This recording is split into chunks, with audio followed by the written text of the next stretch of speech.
कमला का मकान सुजाता के मकान के साथ ही था। सुजाता ने मुझे कमला का फ़ोन नंबर भी लिखवा दिया था। एक दो बार ऐसा ही हो चुका था और मैंने कमला के फ़ोन पर सुजाता से बातें की थी। मैं समझ गया कि सुजाता के यहाँ कुछ लोग आए बैठे हैं जिनके सामने वो मुझसे खुलकर बातें नहीं कर सकती।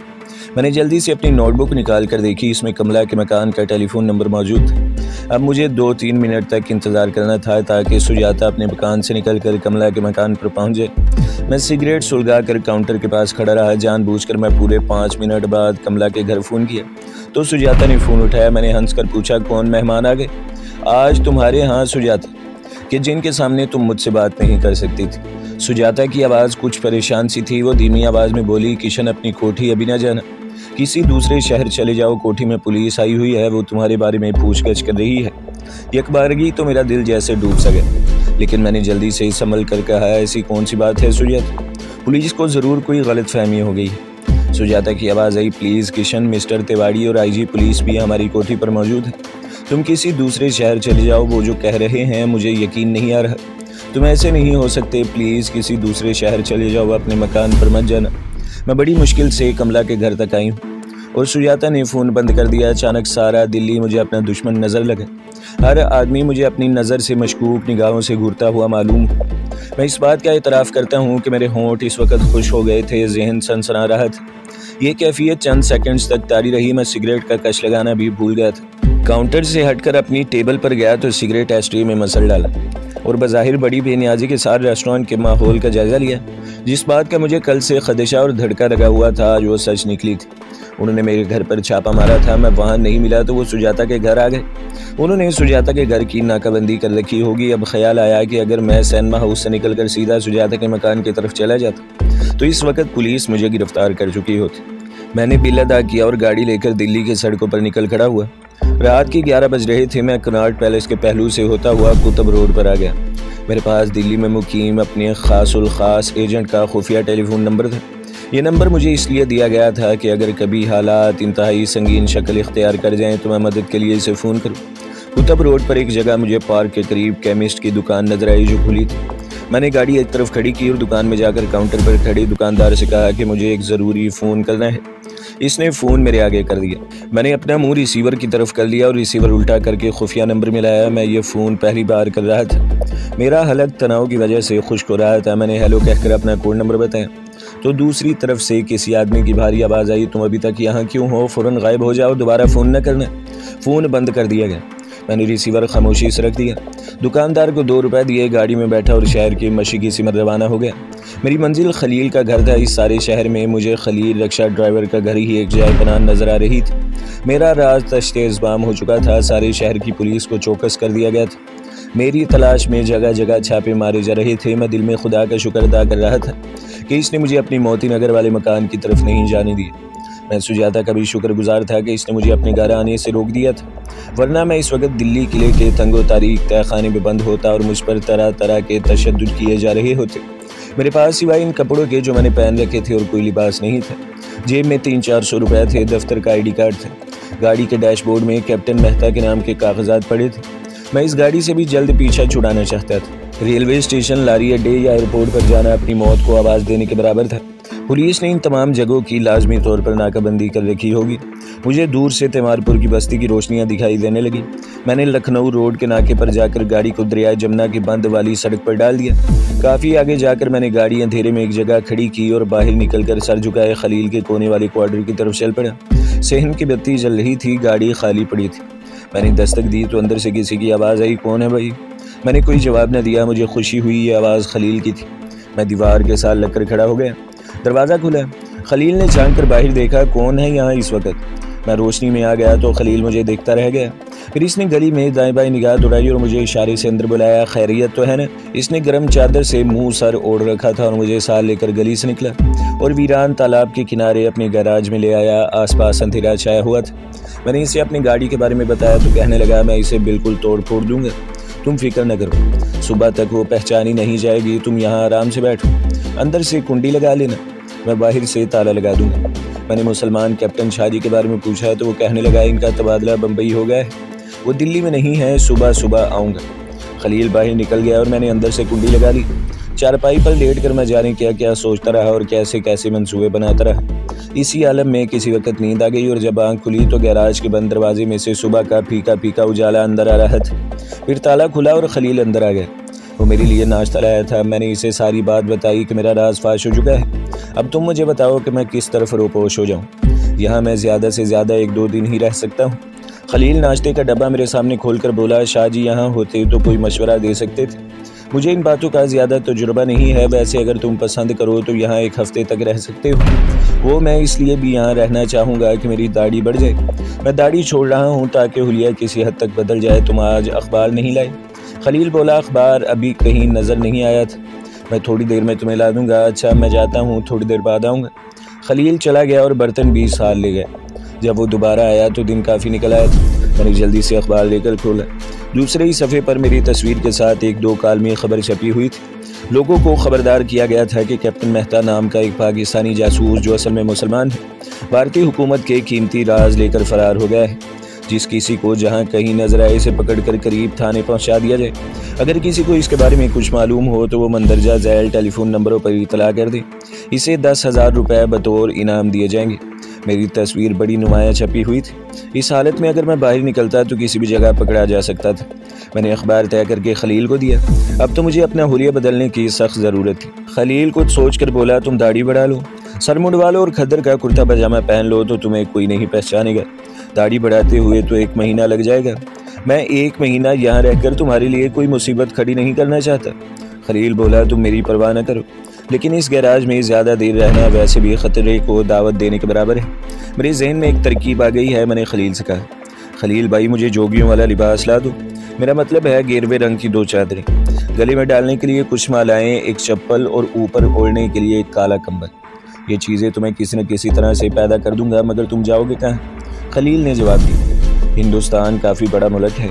मेरे लिए ज़्यादा ख़तरा शुमाल की तरफ है। मैं जनूबी हिंद की तरफ निकल जाऊँगा। कुछ अरसा किसी गुफा या जंगल के गुमनाम मंदिर में रोपोश रहूँगा। इसके बाद सोचूंगा कि अब मुझे क्या करना चाहिए। जैसे तुम्हारी मर्ज़ी। खलील ने शाने छटके।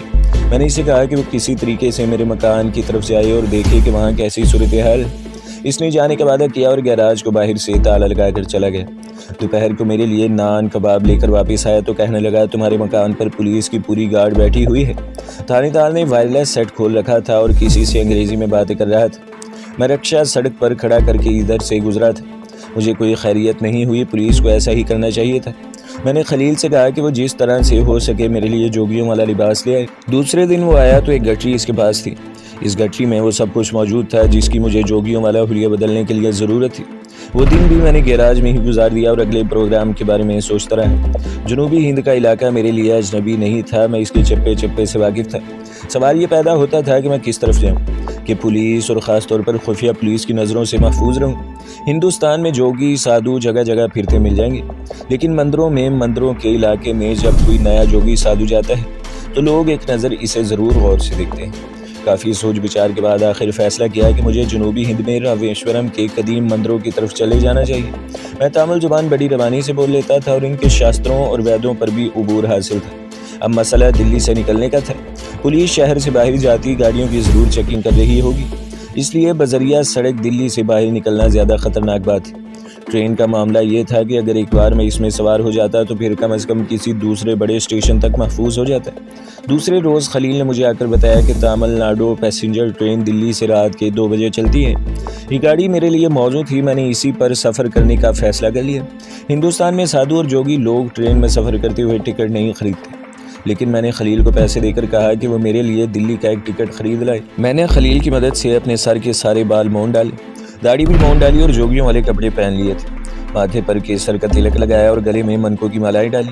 रात के 1 बजे तक मैं खलील भाई के गैराज में ही रहा। इसके बाद अल्लाह का नाम लेकर जोगी के बेस में वहाँ से निकल पड़ा। दरियाए जमुना बंदर रोड के पास खलील ने रक्षा खड़ा कर रखा था। रक्षा स्टार्ट हुआ और हम रेलवे स्टेशन की तरफ रवाना हो गए।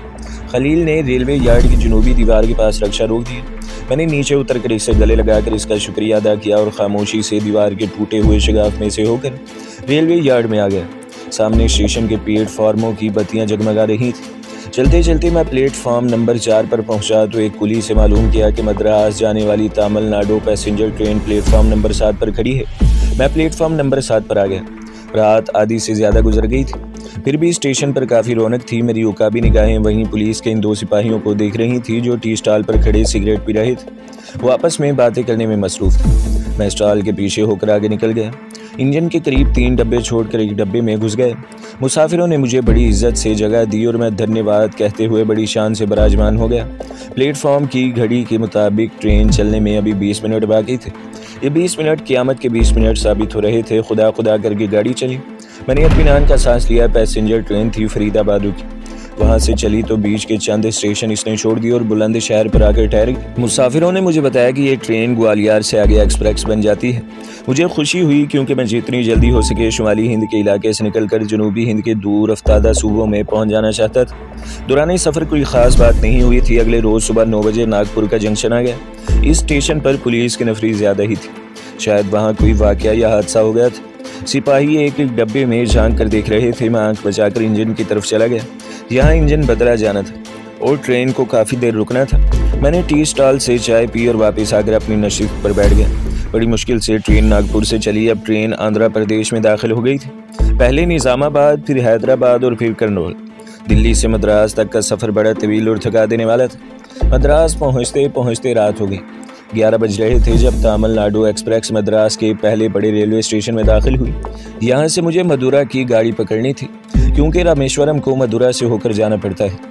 दूसरे मुसाफिरों के साथ मैं भी ट्रेन से बाहर निकला है। डब्बे में ही एक मद्रासी ने मुझे बताया था कि मदुरा मजोरा जाने वाली गाड़ी मुझे सुबह 7 बजे मिलेगी। ये वक्त जाहिर है मुझे रेलवे स्टेशन पर ही गुजारना था और वेटिंग रूम से बेहतर कोई दूसरी जगह निस्बतन महफूज नहीं हो सकती थी। चुनाचा मैं प्लेटफॉर्म पर उतरते ही 2nd क्लास वेटिंग रूम की तरफ चल दिया। कुछ मुसाफिर बैठ की आरामदेह कुर्सियों पर दीवान पर गहरी नींद सो रहे थे। गुसल खाने में जाकर ताज़ादम हुआ और वेटिंग रूम के कोने में रखी गद्देदार कुर्सी पर बैठ गया। कुछ देर बाद दरवाज़ा खुला और एक सिपाही अंदर दाखिल हुआ। इसे मैंने नागपुर स्टेशन पर देखा था। सिपाही ने भी 2-1 बार मेरा जायज़ा लिया था और मुझे इसकी निगाहों में अपने लिए शक सा महसूस हुआ। मैं होशियार हो गया मगर बेनियाजी से बैठा रहा। सिपाही मेरे करीब आकर उर्दू में ही बोला, तुम किधर जा रहे? मैंने इसे बताया कि मैं ब्रह्मचारी हूँ, रामेश्वरम की यात्रा को जा रहा हूँ। मेरे साथ 1 मिनट के लिए बाहर आओ, इसने आराम से कहा। बाहर लेकर क्या करोगे महाराज? जो बात है यही बता दो। हम तो जोगी ब्रह्मचारी लोग हैं। मैं कुर्सी से उठा। सिपाही मद्रास का नहीं, उत्तर प्रदेश का था और शायद नागपुर से ही मेरा पीछा कर रहा था। बाहर तुम ही से एक बात करनी है। मैं दरवाजे की तरफ बढ़ा। मेरा ख्याल था कि वो आगे आगे जाएगा मगर वो दरवाजे से एक तरफ हट कर खड़ा हो गया जैसे मुझे रास्ता दे रहा हो। मैं तेज़ कदम उठाता दरवाजे तक गया और बाहर झांक कर देखा 6-7 पुलिस कांस्टेबल निसफ दायरे में खड़े थे। गोया मुझे गिरफ्तार करने की पूरी तैयारी हो चुकी थी। मैंने एकदम से दरवाज़ा बंद करके कुंडी लगाई और छलांग लगाकर अंदर दाखिल होकर सिपाही के ऊपर गिरा। वो मेरे बोझ के नीचे आ रहा था। कुछ मुसाफिर शोर सुनकर हड़बड़ा कर उठ बैठे। मैंने सिपाही की गर्दन पर पूरी कुव्वत से अपना सीधा हाथ मारा। वो पीछे को लुढ़क गया। मैंने गुसल खाने की तरफ दौड़ लगा दी जिसकी वाहिद खिड़की सफ़ेद धुंधले शीशे से बंद कर दी गई थी। मैंने कोहनी मारकर शीशा चकनाचूर किया और दूसरी तरफ कूद गया। दूसरी तरफ एक तंग सी कचरा गली थी। मैं एक तरफ दौड़ने लगा। गली पार की तो आगे एक खुली जगह आ गई जहाँ रात के अंधेरे में क्वार्टर के बाहर बल्ब रोशन थे। मैं छलांग लगाकर क्वार्टर की दीवार फांद कर दूसरी तरफ एक और अहाते में आ गया। यहाँ मुझे रेलवे लाइन और सिग्नल की लाल सबज बत्तियाँ नजर आई। मैंने अहाते को दौड़कर पार किया और रेलवे लाइन के साथ साथ जितनी तेज़ी से चल सकता था सामने की तरफ चलने लगा। मेरा जोगियाना लिबास मेरे रास्ते में बुरी तरह हायल हो रहा था। मुझे कुछ पता नहीं था कि मैं जिधर जा रहा हूँ कहाँ पहुँच जाऊँगा। दाएं जानिब रेलवे गोदाम की ढलान छतें नजर आ रही थी। सामने से एक इंजन शंट करता चला रहा था जिसके पीछे 2-3 डब्बे लगे थे। इंजन की रफ्तार सुस्त थी। जो ही वो मेरे करीब से गुजरा मैं लपक कर एक डब्बे में चढ़ गया। इंजन रेलवे यार्ड में जाकर एक माल गोदाम के पीछे जाकर रुक गया। यहाँ से शायद इसने लाइन तब्दील करनी थी। वो वापस उल्टा चलने लगा तो मैं दूसरी तरफ उतर गया। यहाँ कांटेदार बाड़ लगी थी। इसके पीछे मद्रास की कोई आबादी थी जिसकी रोशनियाँ अंधेरे में झिलमिला रही थी। कांटेदार तारों में से इंतहाई एहतियात से गुजरकर मैं बस्ती की तरफ तेज कदमों से चलने लगा। मुझे डर था कि अभी पीछे से पुलिस की गाड़ी आकर मुझे गिरफ्तार कर लेगी, लेकिन मैं स्टेशन से कुछ ऐसी उल्टी सिमत को दौड़ा था कि सिपाही शायद स्टेशन के शुमाली जानिब अभी मुझे तलाश करते फिर रहे थे। मद्रास और इसके कुर्बो जवार का इलाका मेरा देखा वाला था, लेकिन मुसीबत ये थी कि यहाँ भी मैं 2-1 संगीन वारदातों में पुलिस को मतलूब था। अगरचे पुलिस के पास मेरे खिलाफ कोई सबूत नहीं था, लेकिन अब तो हिंदुस्तान के सारे सूबों की खुफिया पुलिस को मेरी तस्वीर और कारनामों से आगाह कर दिया गया हो। साधुओं वाला भेस मेरी शक्ल और उंगलियों के निशान नहीं बदल सकता था। ये बड़ा कच्चा काम था। दिन निकलने पर अगर किसी जगह किसी पुलिस वाले या खुफिया वाले का आमना सामना हो जाता तो वो मुझे पहचान सकता था। इन हालात में मैं कोई भी भेस बदल कर क्यों न फिरूं, मुझे यकीनन पहचान लिया जाएगा। मेरे लिए रुपोश होने का एक ही तरीका था कि मैं रामेश्वरम के मंदिरों का रुख करने की बजाय तमिलनाडु के जंगलों को अपना ठिकाना बनाकर कुछ अरसा वहाँ गुजारूं। जब हालात मामूल पर आ जाएं तो मैं अपने हेडक्वार्टर से राब्ता पैदा करके किसी नए रूप और नई शक्ल में दुश्मन के खिलाफ अपनी सरगर्मियों का आगाज़ करूं। इन्हीं ख्यालात में सरगर्दा मैं काफ़ी दूर निकल गया। यहाँ एक जानिब दूर तक खेत फैले हुए थे और दूसरी जानिब अंधेरे में ऊंची जगह पर कारखानों की इमारतें थी। सड़क छोटी थी, इस पर अंधेरा था। ये सड़क आगे जाकर दो शाखों में बढ़ गई थी। एक रास्ता कारखानों की तरफ जाता था और दूसरा खेतों की तरफ। कारखानों में रोशनियां हो रही थी, लगता था कि नाइट शिफ्ट चल रही है। सबसे पहले मैं अपने साधुओं वाली लिबास से निजात हासिल करना चाहता था। मुझे इस लिबास में मद्रास पुलिस ने देख लिया था। अब ज़रूरी हो गया था कि मैं अपना हुलिया तब्दील कर लूँ। मैं सड़क से उतरकर खेतों और दरख्तों के पीछे पीछे होकर चलने लगा। मेरे पास सिवाय 200-300 रुपयों की और कुछ न था। जब चलते चलते थक गया तो एक जगह बैठ गया। कुछ देर सुस्ताने के बाद फिर चलना शुरू कर दिया। यहाँ तक कि दूर मुझे किसी रेलवे स्टेशन के सिग्नल दिखाई देने लगे। मेरे दिल में ख्याल आया कि अगर यहाँ से मुझे आगे जाने वाली कोई गाड़ी मिल गई तो मैं मद्रास से दूर हो जाऊंगा। मैं इसी जानिब चल दिया। इत्तेफाक ऐसा हुआ कि मैं जिस वक्त इस छोटे से स्टेशन पर पहुंचा, एक पैसेंजर ट्रेन वहां खड़ी थी। मैंने एक मद्रासी देहाती से पूछा कि ये ट्रेन किधर जा रही है। इसने मुझे हाथ जोड़कर बड़े एहतराम से बताया कि गाड़ी रमा कलम जा रही है। मैंने इससे भी मालूम कर लिया कि यह गाड़ी ब्रांच लाइन पर सफ़र कर रही है और मेन लाइन यानी मजबरा वाली लाइन से इसका कोई ताल्लुक नहीं है। मैं भी यही जानना चाहता था कि मेन लाइन के शहरों को छोड़कर ब्रांच लाइन के इलाकों की तरफ निकल जाऊं। मैं ट्रेन में सवार हो गया और ट्रेन अपने सफ़र पर रवाना हो गई। सारी रात ट्रेन नीम पहाड़ी इलाके में सफ़र करती रही। सुबह हुई तो कांचीपुरम का स्टेशन आ गया। ये बड़ा अहम जंक्शन था और यहाँ से बंगलोर और मैसूर की तरफ गाड़ियाँ जाती थी।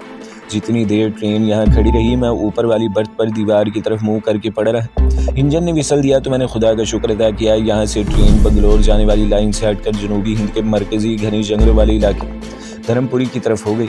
मैं बड़ा खुश था। मैं इन्हीं घने और दूर अफ्तादा जंगलों में निकल जाना चाहता था। धर्मपुरी का स्टेशन बंगलोर और तरचनापुली के अहम शहरों के दरमियान मेन लाइन पर वाक़ था, मगर मैं धर्मपुरी नहीं जा रहा था। शाम के वक्त मुझे मुसाफिरों की ज़बानी मालूम हो कि धर्मपुरी रात के 11 बजे आएगा। इसका मतलब था कि मेरा ट्रेन से उतरने का वक्त आ गया था। अभी दिन की रोशनी में रात गुजारने का कोई ठिकाना तलाश कर सकता था। मैं ट्रेन रुकने का इंतज़ार करने लगा। ट्रेन एक छोटे से स्टेशन पर रुकी तो मैं उतर पड़ा। ये एक बहुत ही छोटा देहाती स्टेशन था। मेरे सिवाय कोई भी मुसाफिर यहाँ नहीं उतरा था। रेलवे का एक काला कलोटा दुबला पतला मुलाजिम पाँव सरंगा हाथ में सब्ज़ झंडी लिए स्टेशन की इकलौती कोठरी से निकलकर बाहर आ गया। ट्रेन आगे चल दी तो वो झंडी लपेटता कोठरी की तरफ बढ़ा। फिर मेरी तरफ देखकर रुक गया। हाथ जोड़कर नमस्कार किया और तामुल में पूछा कि मैं कहाँ जाना चाहता हूँ। मैंने कहा मेरे गुरु ने मुझे शोनाथम के पुराने मंदिर की यात्रा के लिए भेजा है। क्या तुम बता सकते हो कि ये मंदिर यहाँ से कितनी दूर होगा? वो गर्दन खुजाने लगा। महाराज, यहाँ से तो पटापुली का सिर्फ एक ही गाँव है। इस गांव में विष्णु जी का एक छोटा सा मंदिर है। शोनाथम मंदिर तो यहाँ कोई नहीं। मैंने मुस्कुराते हुए कहा शायद दूसरे गांव में हो, मैं तलाश कर लूँगा। राम राम। और मैं स्टेशन से निकलकर पटापुली जाने वाले कच्चे रास्ते पर हो लिया। अंधेरा लम्हा बलम्हा बढ़ता जा रहा था। मैं गाँव की तरफ नहीं जाना चाहता था ताकि यहाँ कोई मेरा गवाह न बन सके। स्टेशन पर जो आदमी मुझे मिला था वो नागज़ीर था। मैं इससे बच नहीं सकता था। मैंने जानबूझकर इससे शोनाथम के मंदिर का पूछा था। मुझे मालूम था कि ये मंदिर शुमाल मगरिब की तरफ कर्नाटक में मैसूर के करीब आके है। यूँ अगर पुलिस मेरी तलाश में वहाँ आती भी है तो वो गलत रास्ते पर पड़ सकती थी, क्योंकि मैंने अपना रुख गांव के करीब से जनूब मशीक की तरफ फेर लिया था। मैंने गांव वाली कच्ची सड़क छोड़ दी थी और खेतों में से गुजर रहा था। फिर खेत भी ख़त्म हो गए और वीरान पथरीला इलाका शुरू हो गया जहाँ दरख्तों की बहुतायत थी। मैं बहुत देर तक चलता रहा हत्ता कि रात काफ़ी गहरी हो गई। अब ज़रूरत थी कि मैं रात बसर करने के लिए कोई महफूज ठिकाना बना लूँ। ऐसी कोई जगह जंगल में नजर न आ रही थी। दरख्तों से निकलकर एक थोड़ी सी खुली जगह पर आया तो अंधेरे में छोटे से चबूतरे पर एक समाधि दिखाई दी। यहाँ रात गुजारी जा सकती थी। समाधि की बुर्जी से टेक लगाकर मैं नींद दराज हो गया। मच्छरों ने तंग करना शुरू कर दिया। माचिस मेरे पास मौजूद थी। घास फूस इधर उधर से इकट्ठी करके वहाँ धूनी लगा दी। धुएं की वजह से मच्छरों से काफ़ी हद तक निजात मिल गई। पैदल चल चल कर थक गया था। थोड़ी देर बाद ही मुझे नींद आ गई। खुदा जाने रात कितनी गुजर चुकी थी कि इंसानी आवाज़ों से मेरी आंख खुल गई।